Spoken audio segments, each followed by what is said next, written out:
SOLIDWORKS Simulation drop test provides the data you need to ensure your product will be able to survive anticipated drops.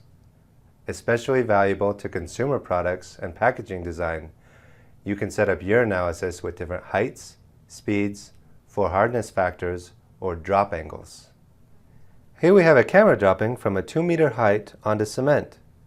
We need to see if the camera will survive, or if we need to change the design to help it withstand this fall. Because drops tend to happen in random ways, drop test analysis does not limit how you drop your object. You can drop it in any orientation from whatever height and for however long you choose.